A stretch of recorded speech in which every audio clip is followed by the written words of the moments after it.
Olá, seja bem-vindo à estreia do nosso podcast, Cuidando de Quem Cuida, onde abordaremos sobre a importância de programas de suporte psicológico e treinamento de gestão de estresse na área da saúde. Nesse primeiro episódio, vamos entrevistar o enfermeiro Stefano para esclarecer algumas dúvidas que nos levantamos até aqui. Bom dia, Stefano, tudo bem? É um prazer recebê-lo.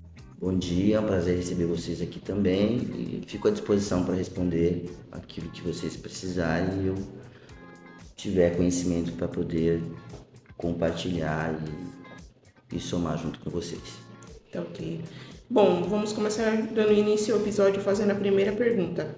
Para você, como é trabalhar no CAPS sendo enfermeiro? Então, eu sempre fui enfermeiro da assistência, né? Da rede de atenção básica, da urgência e emergência. E há 14 anos atrás eu entro para a saúde mental, que hoje é considerado uma especialidade. A saúde mental trouxe para mim um lado da saúde que é muito gratificante, né? Que é representar essas pessoas que têm uma condição, que precisam de uma construção de autoestima, de participação social, de inclusão, né? Para além do tratamento ambulatorial, que é muito gratificante. Então, aqui hoje eu consigo ter assim, um feedback positivo como enfermeiro, como pessoa e como terapeuta. Isso é muito bacana. O meu trabalho ele se resume a atender também, né, a administrar as duas unidades de CAPS que a gente tem registro, uma residência terapêutica, mas eu também faço os meus atendimentos, né? Os atendimentos ambulatoriais e as PICs que eu faço a hipnose. Você acredita que ainda existe tabu sobre consultar um especialista aqui no CAPS e por quê? Acredito sim, muitas pessoas quando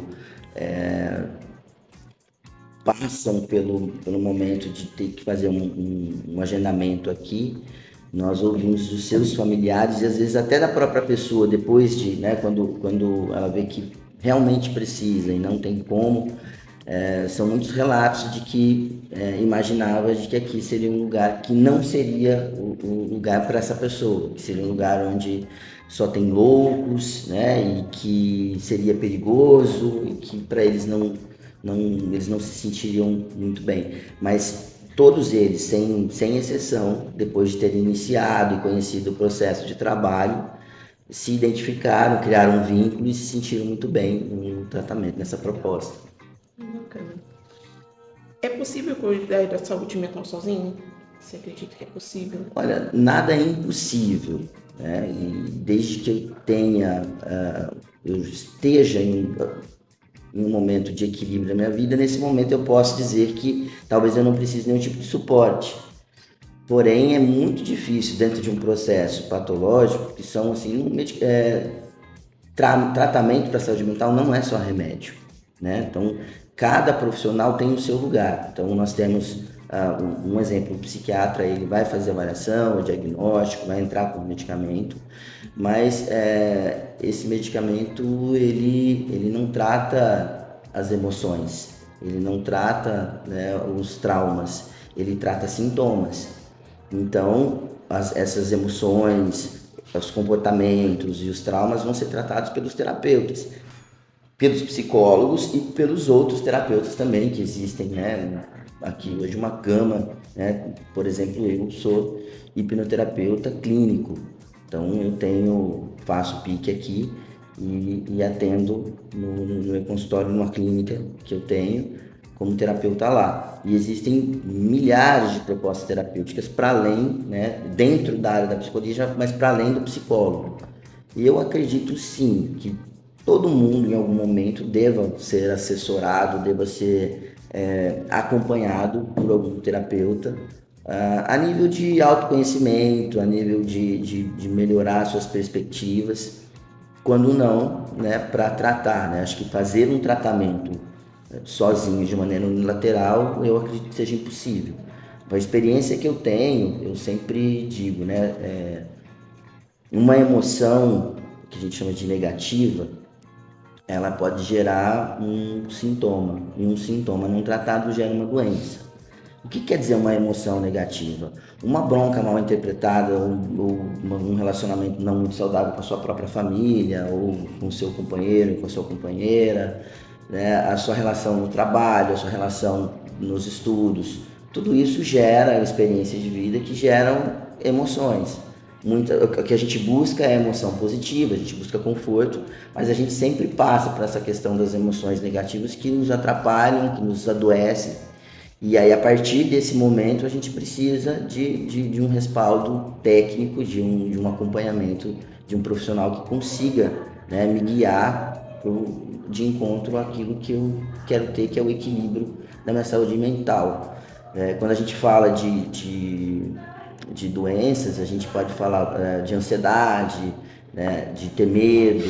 Ser ansioso, ter medo é natural, né, dentro do normal. Ter medo de algo que possa me ferir é natural. Ficar ansioso mediante uma novidade muito grande, uma expectativa é normal. Agora, quando isso passa do limite, isso aí passa a ser patológico. Até mesmo uma tristeza, quando a gente perde alguém, quando a gente se sente frustrado, é natural a gente ser triste, a gente entristecer nesse momento. Mas chega um momento que o nosso próprio organismo ele precisa se recuperar. E quando isso não acontece, é um processo patológico. E eu costumo dizer, né, isso está muito relacionado aos nossos hormônios. A saúde mental ela trabalha principalmente com hormônios de serotonina, noradrenalina e dopamina. E quando esses hormônios se desequilibram no nosso cérebro, a gente tem instalado aí alguns sintomas de depressão ou de ansiedade. E é aí que vem os medicamentos para reequilibrar. E para que o medicamento reequilibra? Para que a gente possa buscar terapia para entender quais são os gatilhos, a raiz do problema e equilibrar definitivamente minha vida para que em algum momento eu não precise mais de tomar os medicamentos. Isso. E quais atividades eu devo fazer para melhorar a saúde mental? Então, dentro de uma proposta de tratamento, né, as pessoas às vezes até estranham dentro de uma consulta que eu estou fazendo um check-up. Está tomando seus medicamentos, como está a vida, melhorou? Então, agora que você tem um pouco mais de ânimo, você precisa fazer atividade física. Né? A pessoa fala, como assim atividade física? Como a atividade física vai me ajudar na proposta da minha ansiedade ou da minha depressão? Primeiro, que a maioria das pessoas que estão dentro de um quadro patológico ou de depressão, de ansiedade, elas já têm dificuldade para dormir, né? Porque os pensamentos não param, né? Eles são intrusivos. Então, quando você cansa o corpo, você tem um sono mais adequado. A atividade física ela te ajuda a produzir o hormônio da endorfina, que te ajuda, que ele, além de ser prazeroso, ele te dá disposição. E é através da atividade física contínua que você consegue fazer o desmame medicamentoso. Além disso, também tem o lazer, né? Agora, quando a gente fala de lazer, a maioria das pessoas hoje com esse boom profissional do mercado, né, que tem, todo mundo quer se profissionalizar. Eu atendo uma menina, por exemplo, que ela trabalha em 2 empregos e faz 2 faculdades e mora sozinha. Ela praticamente não tem vida. É óbvio que em algum momento isso fez muito mal para ela, né? E assim é a vida. Às vezes a pessoa, ela ainda é solteira, mas tem pessoas que têm, principalmente mulheres, têm filho, cuida da casa, né, trabalha. Não é uma regra geral, mas ainda é a maioria, né? O homem ele se destaca nesse sentido. Quando a gente vai pro gênero, o homem ele consegue ainda sair do trabalho, bater um papo com amigo, jogar bola, parar num bar, jogar uma sinuca, um dominó, alguma coisa que ele sempre gostou de fazer para manter essa higiene mental. Já as mulheres a gente pode dizer que são exceções as pessoas que conseguem fazer isso, porque quando a gente é jovem, a gente tem sonhos, a gente tem objetivos, e aí o que acontece na vida da mulher? A casa, e aí uma coisa que deveria ser muito boa pode ser usada contra si mesma. Por exemplo, a mulher é multifacetária, ela faz várias coisas ao mesmo tempo, mas quando se assume várias responsabilidades ao mesmo tempo, você tem que ter o cuidado de deixar um tempo para si mesmo, né? E isso acontece com muita frequência. A mulher cuida da casa, do marido, do trabalho, E aí ela acaba Sobrecarregada, né? sobrecarregada e ela acaba esquecendo dela. Sim. E quando você pergunta para uma mulher, então olha, qual é o seu lazer? Ela fala, comer pizza com a família. Então, assim, isso é insuficiente, né? É muito pouco. Eu vou para a igreja. A gente entende que igreja é fundamental, mas é uma obrigação religiosa. Eu quero saber o que você faz de maneira egoísta mesmo, por você, para você. Porque quando a mulher cuida do filho, por exemplo, aí o filho cresce, passa na faculdade, ou no trabalho, ele vai embora. Aí vem assim um vazio, ou seja, a mulher acaba perdendo a função, né, de mãe, não que ele vai deixar de ser filho, mas daquele cuidado mais próximo do dia a dia, né? Aí vem aquele vazio. E isso vale, né, para as mulheres, para mãe solo, pai solteiro, e para todo mundo que começa essa busca insana para entrar no mercado de trabalho, que está cada vez mais competitivo, né? E é um perigo, porque a gente tem que saber quais são os nossos limites, né? Do que é saudável para as minhas emoções, para a minha mente, para que eu tenha uma vida saudável. Você acredita que é possível estabelecer limites saudáveis no ambiente de trabalho? Como eu disse, né? Hoje em dia, o mercado de trabalho exige muito e ele reverbera em outros mercados. Por exemplo, a capacitação. Quando eu sou professor no curso técnico e eu vejo o pessoal chega dormindo na aula, cansado à noite porque o trabalho é muito pesado, e aí eu falei, tem a casa, tem outras coisas, e eu acredito sim que é possível, mas às vezes não é possível fazer sozinho, porque a rotina, né, hoje do mundo, mas vamos falar do brasileiro hoje, é essa busca insana, né, pelo conforto, por um lugar no mercado, por um lugar, né, nos estudos, e isso precisa ser visto com mais cautela, com mais cuidado, né? A pessoa vai prestar um Enem hoje, a gente vê as reportagens, é muito mais sobre quem não consegue, né, dos insucessos, do que realmente sobre a conquista que é tida ali, enfim. Então foi como eu coloquei no começo, todo mundo deveria ter um acompanhamento psicológico, ou com um psicoterapeuta, né, com um psicólogo, né, com psicoterapia, com psicólogo, ou com qualquer outro tipo de terapia. Isso vai da empatia, né? Qual é a terapia que é boa para você? Aquela que você cria vínculo, aquela que te interessa, aquela que você consegue avançar dentro dos seus bloqueios, dos seus limites, dos seus gatilhos. Existe alguma estratégia como não adoecer com a correria do dia a dia? Como você tinha falado, tirar um momento de lazer, né? Tem mais alguma coisa? O lazer, a questão dos limites do trabalho, né? Porque às vezes a gente começa a acumular muita coisa. A era digital, né? As telas traz pra gente a otimização do tempo em virtude de melhorar o trabalho. Mas isso significa que você vai fazer mais e nem sempre que você vai fazer somente em menos tempo, né? Porque quando nasce a tecnologia, a primeira coisa que vem à nossa cabeça, olha, eu vou conseguir terminar antes, eu vou fazer de uma maneira mais fácil, mas onde é o meu limite? Porque quando eu termino antes e termino de uma maneira mais fácil, eu quero fazer mais e mais e mais e mais, né? Ou me é imposto isso. Isso é imposto pelo meu empregador ou pela empresa que eu estou prestando serviço de alguma maneira, ou pela busca de me capacitar profissionalmente para a área que eu me determinei a seguir. Enfim, é complexo, né? Mas essa inteligência emocional de saber que eu não tenho que fazer tudo, eu tenho que fazer bem feito. Existe maneira de controlar o estresse sozinho e como praticá-las? Olha, essa é uma pergunta complexa, inteligente, mas ela é complexa, porque o estresse ele vem de várias direções. Ela vem do meu dia a dia, ela vem do meu convívio, e dependendo do estímulo do estresse, quando ele vem do outro, né, aí vem a inteligência emocional. Eu gosto muito de citar o caso do Will Smith, que no Oscar, né, contra o Chris Rock, olha só, já até não estou me deixando, com relação ao Chris Rock, quando o Chris faz a piada, né, dentro de um contexto em que ele achava que tinha intimidade para isso. Essa piada não foi bem aceita pela esposa, pelo Will, e o Will, num momento de raiva, levanta e desfere um tapa no rosto do Chris.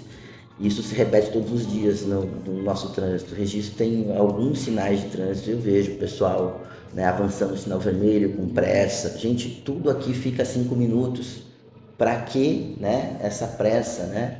Os randandandan da vida aí, que o pessoal fica acelerando moto do lado do carro, na porta da casa da gente 11 da noite. Então, às vezes o estímulo ele é meio inevitável, né?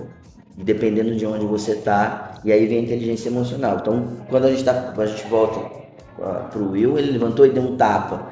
E algumas pessoas vibraram com isso. Olha, parabéns, que legal, muito bem, você defendeu a honra da sua família.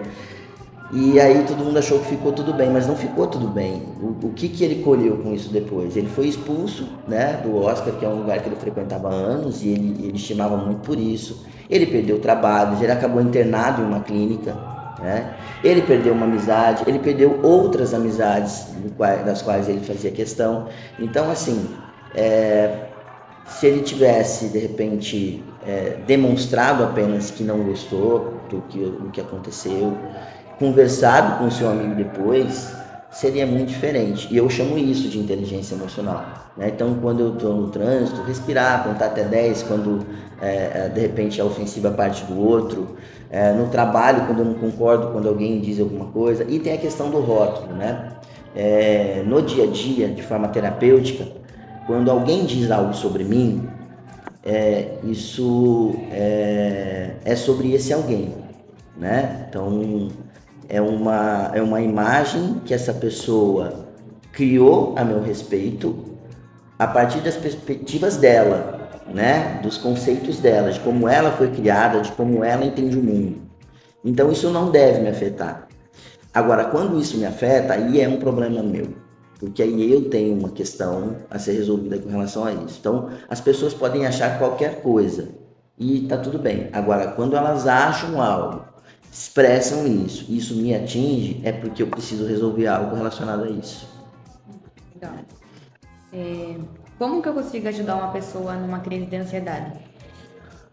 Bom, primeiro, ela tem que saber que precisa buscar ajuda, né? A crise de ansiedade, anteriormente era depressão, a crise de ansiedade é o mal do século, né? Depois da pandemia, isso se propagou de uma maneira insana. O mercado de trabalho também contribui, e as telas, né? As telas hoje, de uma maneira assim insana.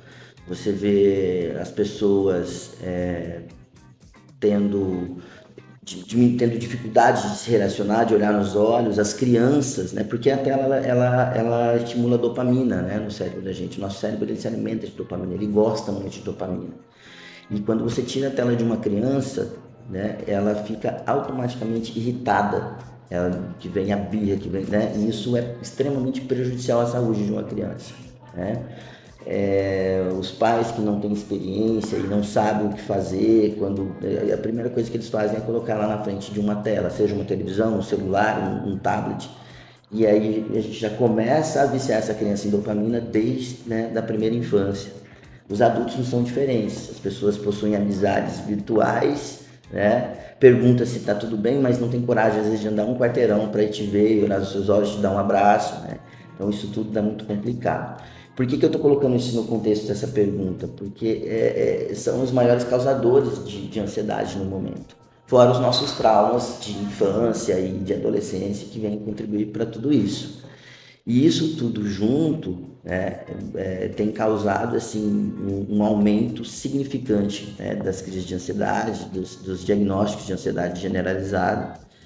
E a melhor maneira da gente, porque as pessoas que são ansiosas, às vezes elas nem se identificam, né? A gente começa a perceber quando ela corta a pessoa que está falando, quando ela se irrita, quando é uma resposta um pouco mais elaborada, quando a pessoa com quem ela está interagindo é um pouco mais lenta, né? E é aquela coisa, ter ansiedade não é ruim, né?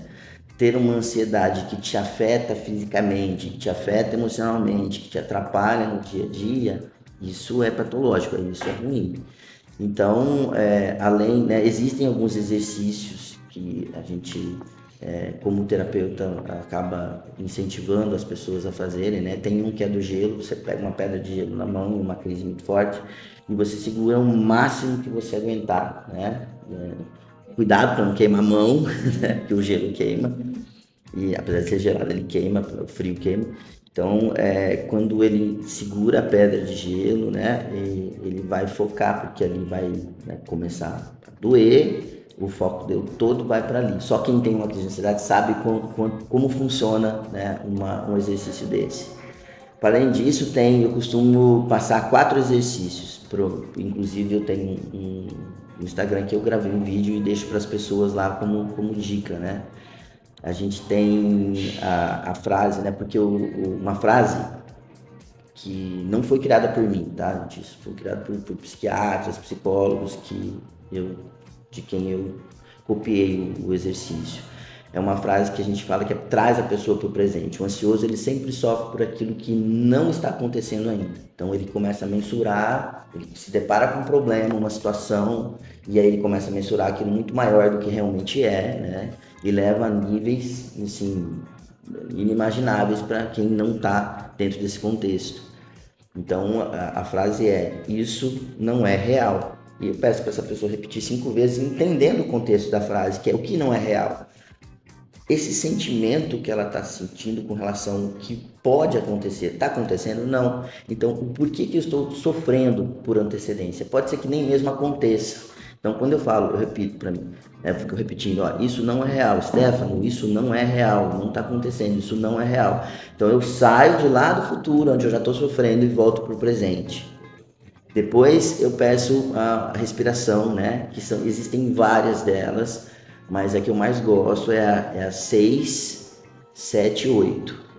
Eu inspiro o ar por 6 segundos, não precisa ser uma inspiração profunda, é uma inspiração leve, mas eu inspiro continuamente por 6 segundos.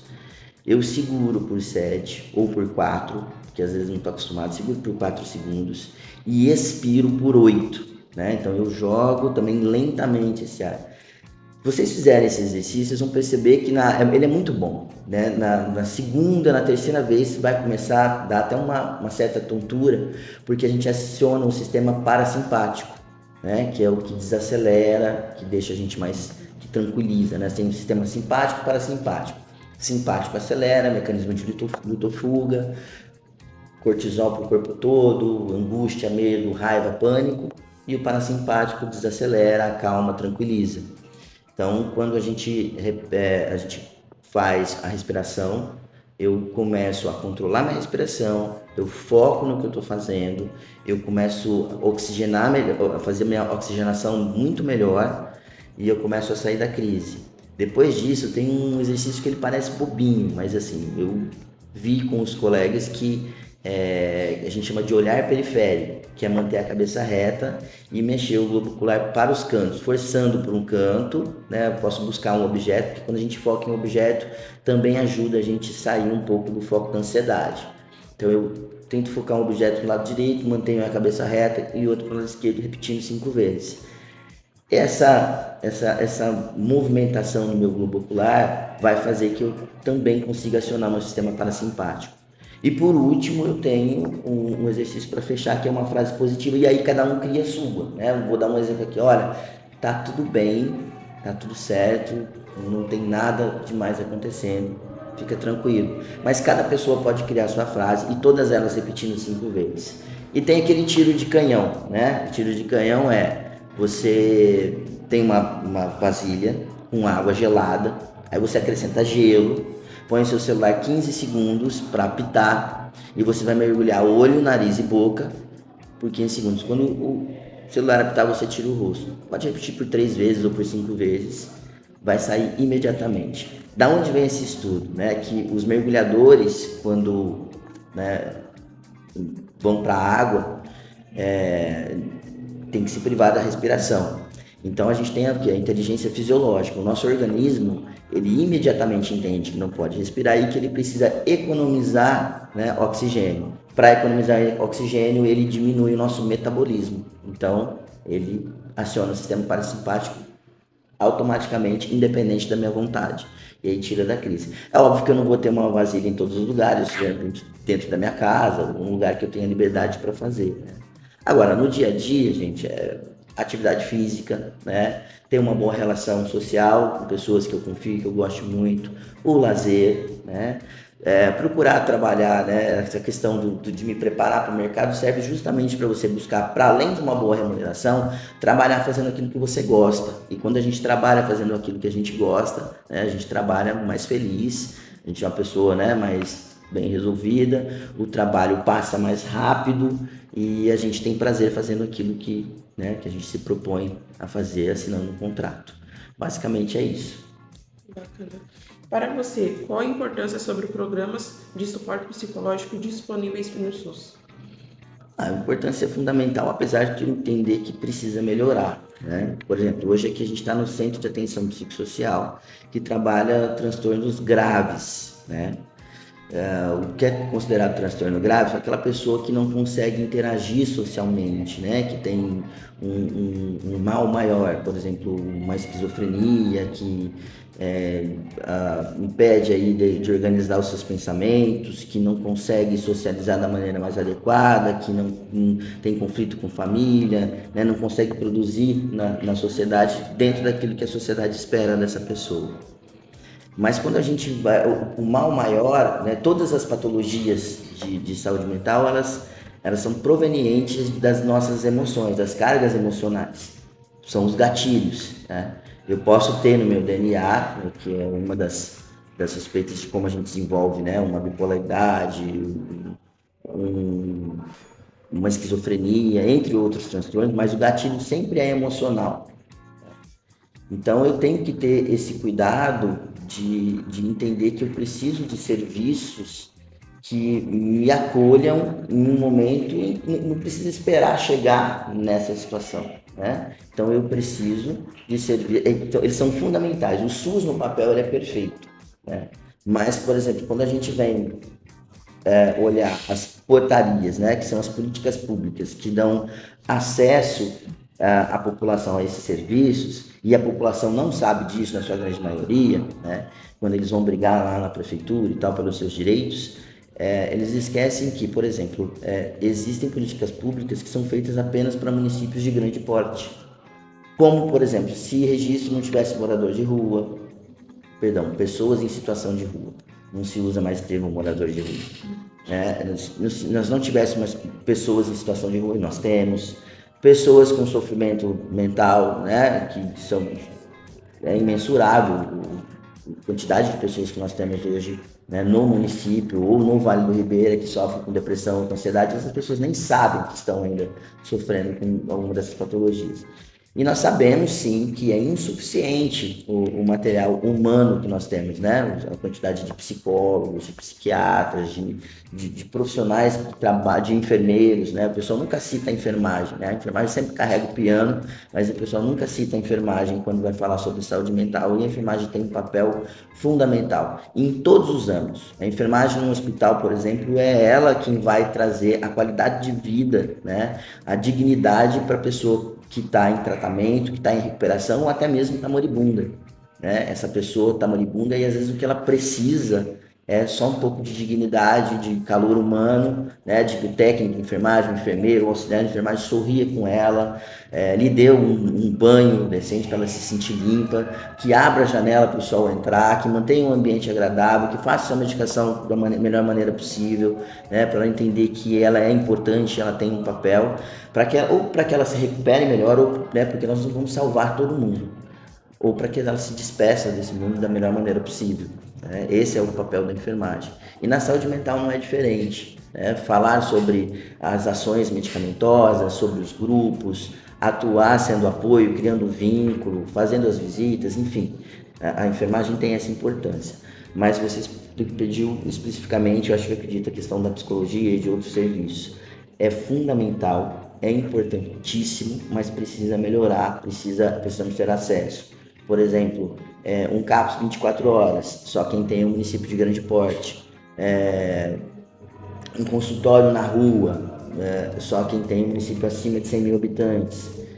E aí às vezes as pessoas vão cobrar lá e não sabem que tudo isso precisa de dinheiro, precisa ser financiado pelo Estado. E infelizmente os municípios como o Registro, que tem, acho que são 60 mil, acho que é 59.700 habitantes, né? Vamos lá, vamos inteirar 60 mil para a gente se sentir mais importante. Enfim, ou já deve ter batido, né? Porque foi no último censo. Então, municípios com porte de registro, por exemplo, não têm acesso a essas portarias, a essas políticas públicas. E aí a gente fica a cargo, né, do desprendimento de energia dos profissionais. Eu não sei se vocês sabem, mas, por exemplo, o CAPS de registro, ele foi premiado por 4 vezes a nível estadual, com prêmios internacionais, com publicação internacional, pela qualidade do serviço prestado aqui. Então, nós fizemos oficinas terapêuticas de relevância e competindo, né, num contexto estadual, onde foi reconhecido. E a gente abriu portas, depois de registro, a gente colocou assim, o Vale do Ribeira no mapa, e depois de registro, outros municípios aqui que também produzem trabalhos muito, muito qualitativos na área da saúde também foram premiados, né? Mas a gente que abriu esse caminho, né? E a gente pretende continuar tendo um trabalho de muita qualidade. Eu gostaria muito que as pessoas entendessem o que é o CAPS. O CAPS não é um grande ambulatório, né? A gente, né, vocês estão ouvindo, né? A gente está aqui na entrevista, estão ouvindo o barulho, a alegria do pessoal. Então a gente trabalha a possibilidade de melhorar a autoestima, o autocuidado dessas pessoas, de incluir elas para além do tratamento ambulatorial. Então, assim, esse pessoal que está aí, eles não estão gritando porque eles estão desorganizados, eles estão gritando porque eles estão felizes, eles estão gritando porque eles estão dentro de uma proposta terapêutica. E muitas vezes em casa eles não têm essa possibilidade, porque o familiar... E a gente não está falando de culpa, a gente está falando de entendimento. O familiar, ele não sabe como lidar com isso. Às vezes existe o preconceito também, né, por lado da família. Em todas as instâncias. Quando eu entrei no CAPS, eu era preconceituoso. Eu acredito que eu ainda tenho algumas barreiras a serem rompidas. Mas eu fui descobrindo, assim, que nós temos categorias de preconceito. Porque quando a gente fala preconceito, a gente sempre coloca, a sociedade, né? A sociedade, peraí, eu faço parte da sociedade. Né? Então, quando eu ando na rua e eu desvio de alguém porque eu acho que ele está mal vestido ou mal cheiroso, isso é preconceito. Quando eu acho que uma pessoa que está em situação de rua não tem família, ou está ali porque ele gosta, eu estou sendo preconceituoso. Então isso tudo é preconceito. E eu fui me interessando por essa questão de entender melhor o preconceito e assim, eu me surpreendi muito, porque o preconceito ele está na sociedade como um todo, ele está na família, porque a família geralmente ela se assusta, né? Quando começam os primeiros sintomas, eles buscam outras alternativas do que a ciência, do que a saúde, né? Religião, e por aí vai. Às vezes até agravando a situação, porque quando se espera muito o processo, né, de adoecimento, ele se agrava. E aí, nesse processo, pode infantilizar essa pessoa, pode, ou às vezes, exigir demais, para além daquilo que ela pode dar.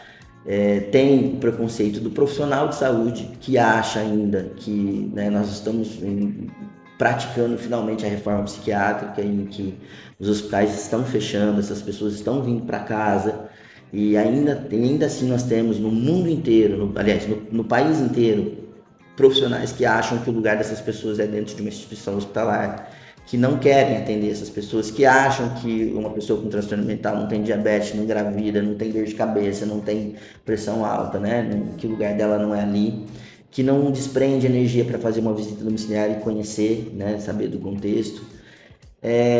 E aí a minha surpresa, né? Porque eu já fiquei surpreso quando eu entendi que havia o preconceito do profissional de saúde.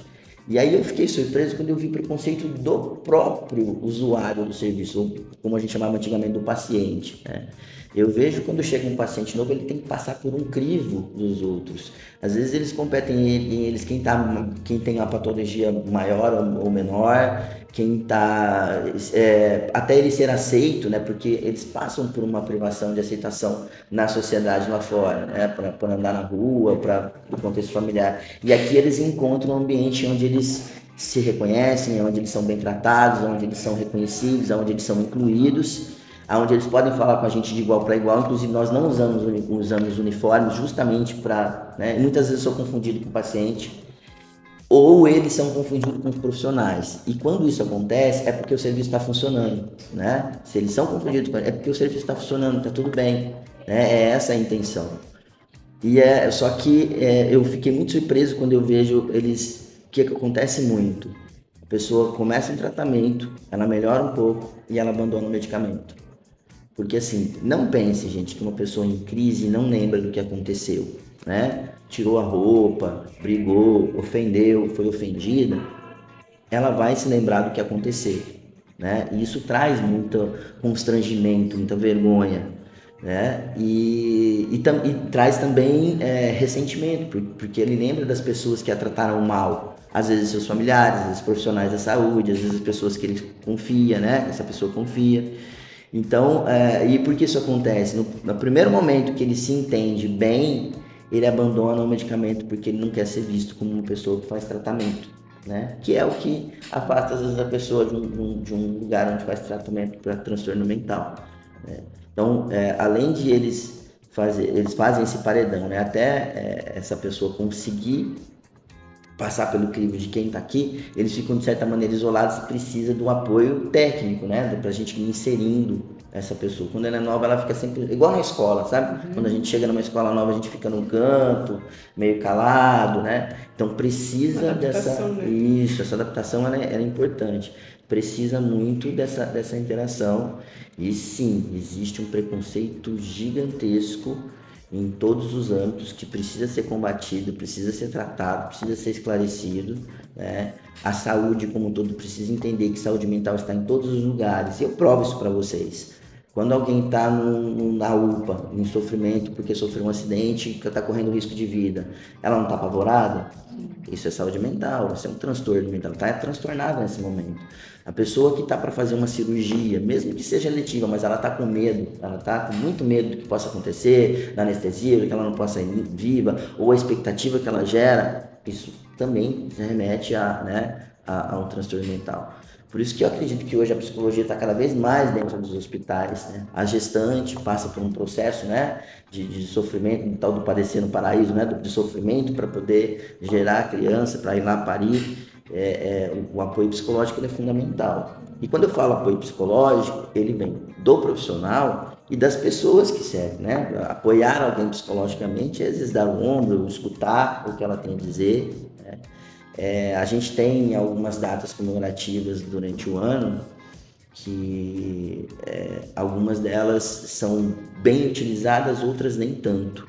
Por exemplo, o Janeiro Branco é maravilhoso. A gente tenta passar para as pessoas que é o momento de você pensar um pouco em você, que é justamente aquilo que eu pontuei sobre a mulher, sobre o homem, quando ele adquire muitas responsabilidades e acaba esquecendo um pouco de você. Do lazer, do esporte, dos seus objetivos, dos teus sonhos, né? Já o Setembro Amarelo me preocupa um pouco, porque quem está depressivo, às vezes eu vejo ações com a maior boa vontade do mundo, e eu entendo isso, mas falta ainda preparo, que é você chegar para uma pessoa que está desistindo da vida e dar um tapinha nas costas e falar: você pode mais, vem comigo aqui, vai dar tudo certo. Essa pessoa vai fugir de você, ela não está bem. Ela precisa de pessoas que ela faça um vínculo, que ela entenda que essa pessoa é séria e que consiga entender que é um momento delicado e entender qual é o time em que ela vai pedir ajuda, né? Porque quem está depressivo pede ajuda. Quem está desistindo da vida é porque não aguenta mais, não é porque quer morrer. Ela não está aguentando mais aquela carga emocional, ela entristeceu a ponto de desistir da vida, né? Mas o objetivo dela nunca foi: eu quero morrer por esporte, eu quero morrer porque morrer é legal. Não, ela está desistindo em virtude de um excesso de sofrimento que ela não suporta mais carregar. E é aí que vem o apoio, né? Quando você tem apoio, quando você tem alguém ao seu lado que reconhece o momento que você está passando, que te ajuda a buscar, né? Buscar o socorro, procurar um apoio, né? Profissional, isso é muito importante, isso salva muitas vidas. Muito legal. Stefano, a gente quer agradecer pela sua participação, parabenizar, né, pelo seu trabalho aqui no CAPES, que eu acredito que é muito importante para todas as pessoas, até para a gente que está ouvindo. Esse podcast vai ajudar muita gente que está precisando ouvir essa palavra. Eu que agradeço a presença de vocês aqui, eu também acho isso muito importante, a gente atingir muitas camadas. Nós temos outros profissionais aqui que são maravilhosos. O trabalho, eu sempre exalto, ele nunca é meu, ele é de uma equipe maravilhosa da qual eu faço parte, né? Às vezes eu oriento, às vezes eu deixo me levar, porque, né, seria muito egocentrismo achar que todas as ideias, as melhores ideias são minhas, e nem sempre são. E, aliás, são muitas fontes, muitas cabeças pensando, muitas pessoas desprendendo energia. A gente está fazendo um trabalho muito bom, que ainda não é reconhecido como deveria. Nós somos, às vezes, muito mais reconhecidos fora daqui do que aqui. Mas isso não é o suficiente para desanimar, porque isso, com o tempo, a gente vai mudar, se Deus quiser, e com o nosso trabalho também, em virtude de proporcionar, né, uma vida melhor, uma qualidade de vida melhor para as pessoas que procuram a gente aqui. Obrigado pelo espaço, e a porta do CAPES está aberta para vocês sempre que vocês precisarem. Muito obrigada.